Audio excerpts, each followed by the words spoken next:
I am actually really excited to do a reading wrap up for the month of July, and I'm going to be using some stats from the StoryGraph.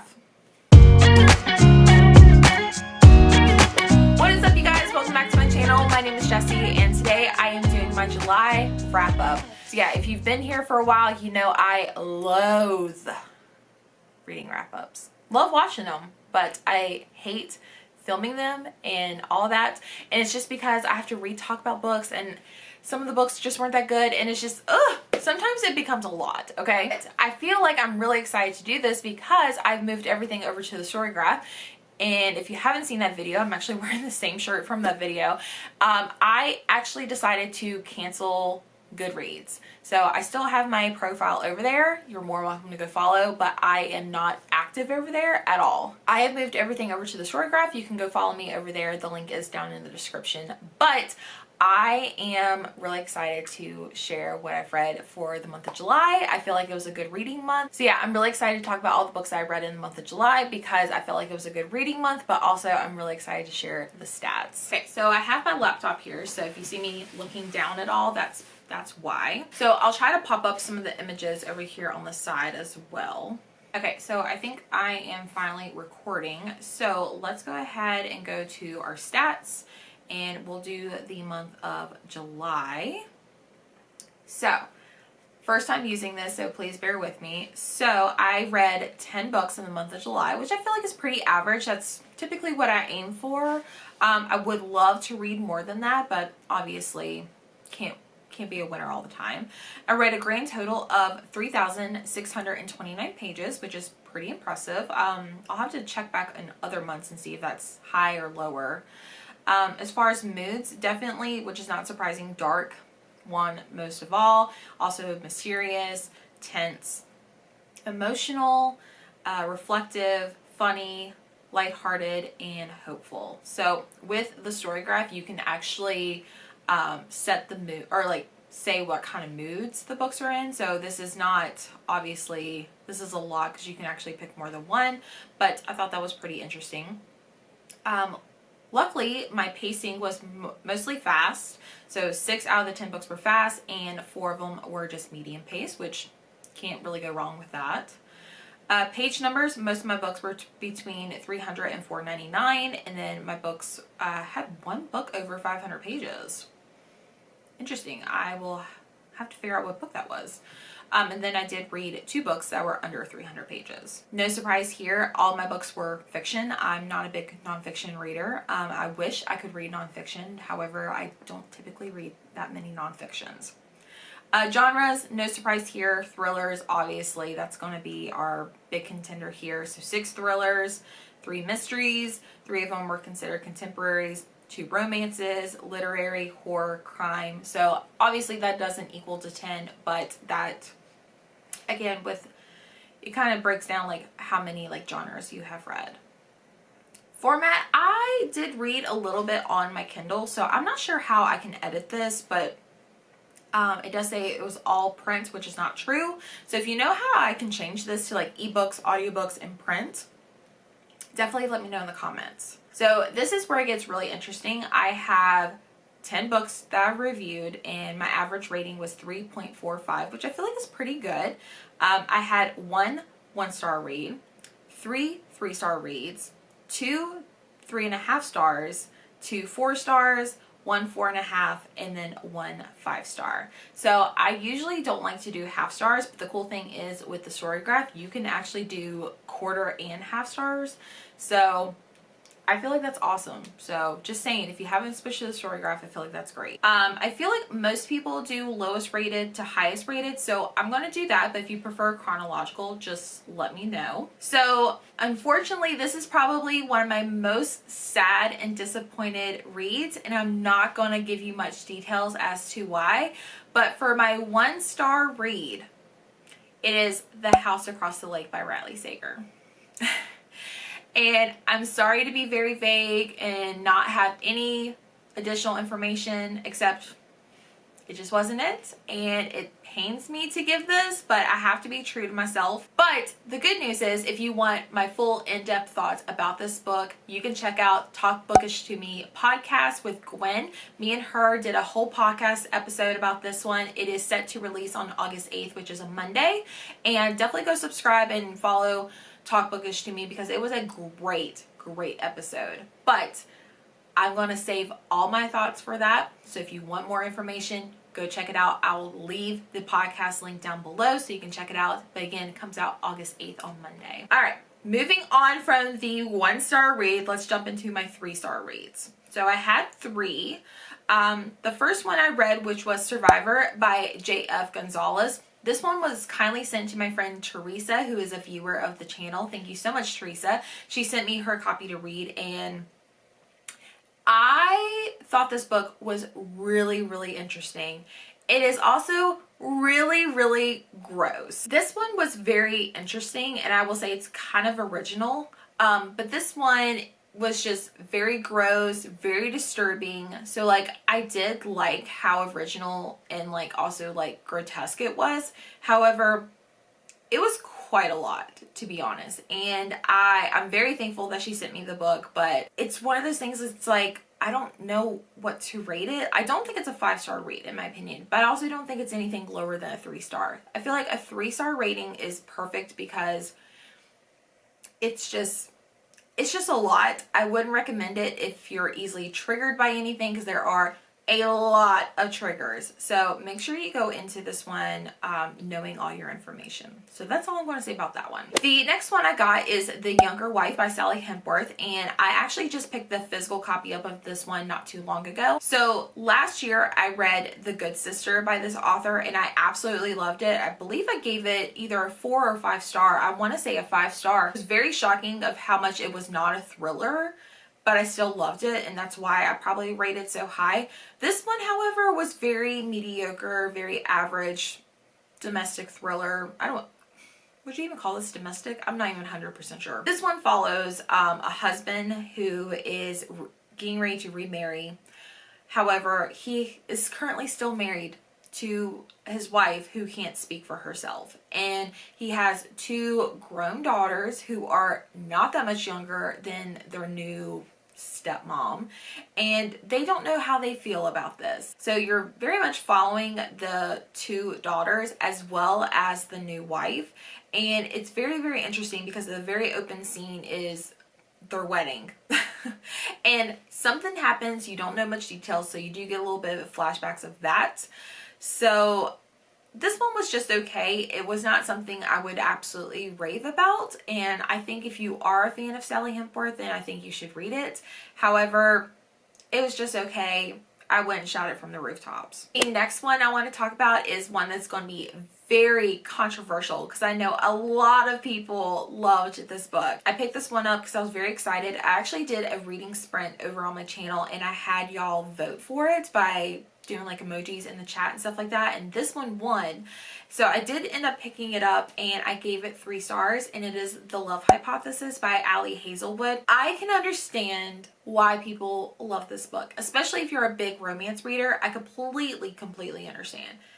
However, this was just so bizarre. Number 1, there is a lot of science talk. A lot of science talk. I guess I should tell you what it's about. This one follows a woman in STEM, and she basically is going to be fake dating this professor at the college that she works at. And I feel like her reasoning behind it is stupid, but we're not going to get into that. So basically it is a fake dating trope of her dating this professor who kind of has a reputation, and then she's also trying to like set her next year of her career up and stuff like that. I did not like this one because there was a lot of science talk, which I know they work in the science field, and I think this author is also a biologist, I believe is what my friend told me. But it got to the point where I just had to like ignore all the science talk. Number 2, I could not stand any side characters, like especially on like her friend. Oh my god, like horrible human being in my opinion. I could not stand her from the get-go. So yeah, there is a sex scene that is just so uncomfortable, and the things like I pictured Adam, who is like the love interest. I picture him to be like a very like a skater boy version of Sheldon Cooper from The Big Bang Theory, and all of a sudden he like morphs into Christian Grey. No. No. Also, I felt like the journey of their love story was just all over the place. So, and then also like their feelings for each other just like kind of like magically appeared. This one was just not it. But I gave it a very generous 3 stars. I had 2 3.5 stars. The first one I read was The Liar's Wife by Kirsten Modglin. This one I read because of Gwen, because she really enjoyed it after she did an author taste test video.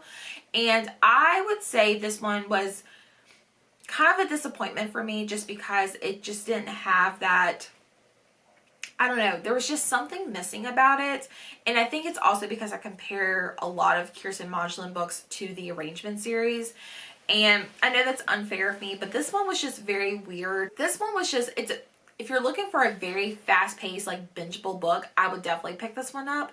But this one was just okay. I felt like it was a little unbelievable, and I have a really hard time like separating like reality to the book and stuff like that. So there was just a lot going on with this book, and I felt like it was a little over the top for me. Again, I forgot to tell you what the book was about. It's about a woman who just like, that's the other thing. This woman just gave birth not even 2 weeks ago, and she's returning to work. And she had a cesarean. Like, that's just weird. Anyways, not saying it's not possible. I just feel like that's very unrealistic in my opinion. But, you know, some people do that. But she is returning to work after giving birth, and her husband is going to be like the stay-at-home dad. And ever since she goes back to work, she kind of senses that her husband is cheating, lying, catches him in lies, and then she follows him, and then he ends up having lunch with some random girl, and yeah, things just go from there. Very interesting. The next one I read was I Know Who You Are by Alice Feeney. This one was actually my Sleep When I'm Dead book club pick with Elizabeth. We actually did a whole live show on this, and this was actually a reread for me. The first time I read this one, I gave it 4 stars, but as a reread and then finding out a few other things that I had missed the first time, I am giving it a 4-star rating. This one was actually a reread for me, and the first time I read it was a 4-star for me, but as I reread it, I found a few things, and like Elizabeth had mentioned in the live show, there were a few things that were not as clear, or just kind of like faded off with no like explanation. So that's why I'm also giving it 3.5 stars. I do feel like it's worth the read if you are an Alice Feeney fan. I feel like it's a very underrated book of hers, so I would recommend that one if you are a fan of hers. But yeah, if you want to check out more information about this book, definitely check out the live show. I will link that one also in the description below. Okay, moving on to my 4-star reads. I actually kind of like going in star rating order because it's exciting to talk about all of these. The first one on my list is The Chain by Adrienne McKinney. Now, I read The Island by Adrienne McKinney, and I absolutely loved that one. And so I was thinking about picking up The Chain, and I was talking to Gwen about this, and so like when The Chain came out, everyone was saying it was bad. So I just kind of had that negative mindset that I was just like, oh, I'm not gonna read it. But everyone started loving The Island, so I read it and I loved it. So I was like, let me read The Chain and form my own opinion. I did give it 4 stars. I can completely understand why people did not like this book. However, I still liked it and enjoyed it for myself. Someone did also tell me in one of my reading sprints that it was originally supposed to be like a short story or a novella or something, but it got pushed to be a longer book. And I can see where the book should have originally ended, and I do kind of feel like it should have done that, in my opinion. There is a part 2 to the book, and that is where it kind of goes downhill. Like, honestly, it could have been a 5-star read without part 2. But I tried to be a little more understanding as I was reading part 2 because it does shift the book a lot. However, this is probably one of my favorites I've read this year, and it's still a 4-star read. If you're interested in this one, it is about a chain. We follow our main character, and her daughter has been kidnapped by a couple, and they call her and said, if you want your child back, you have to kidnap another person. And until your person's loved ones kidnap someone else, we will hold your daughter or possibly murder her. So you won't get your child back until you kidnap someone, and then those loved ones have to it's a continuous chain. And I loved that concept. It's so interesting. The audiobook's really good because the people behind the chain, like, their voices are distorted, so I feel like it's definitely worth the read. So form your own opinion, that's all I'm saying. The next one I want to talk about is 19 Minutes by Jodi Picoult. I actually did a author taste test video for this one. I still have not edited that video, so I feel like that video may not see the light of day just because I don't think the footage came out the way I wanted it to. So here's my thoughts on that. I gave this one 4 stars. It is about a school shooting, and I have been told that Jodi Picoult has such great writing and has those, like, moral dilemmas, and I can see why. I loved this one and gave it 4 stars, and I'll explain it a little bit because I think it's my 4.5 star rating. I read this one and The Pact, and I loved The Pact a lot more because I felt like I was more connected, more invested in the story. And then with this one, I felt like it was very dragged out a lot more, and there was a lot of characters. It was really hard for me to keep up with them.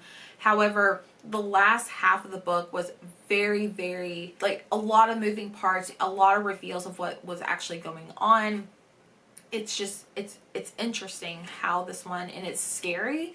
And I have a friend right now who's actually reading it, and she's actually going to school to be a teacher, and she said it's kind of hitting, like, close to her because that is the field she wants to go into. So but yeah, it's an emotional, reflective, fast-paced story, and I feel like you guys should pick it up if that is something you're interested in. A 4.5 star book was The Pact by Jodi Picoult. This one I liked a lot more.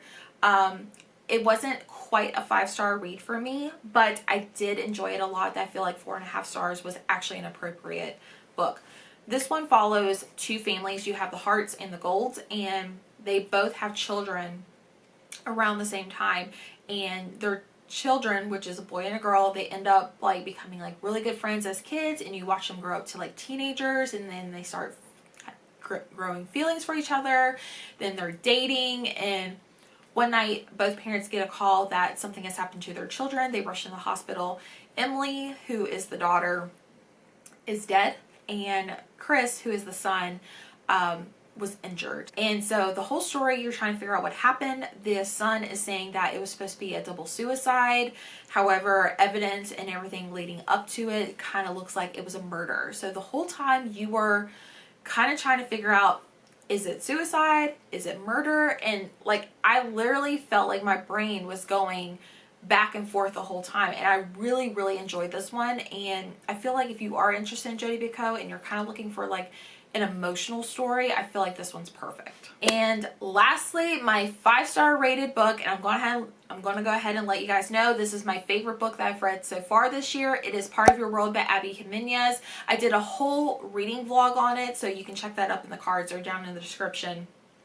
But I loved this book for so many reasons. One, it is probably my favorite amount of romance with plot and, like, steamy scenes. Like, it was just flawless. I loved the characters. I love how the woman was a little bit older than the guy, and she is this successful ER doctor, and then he is this small town mayor in a way.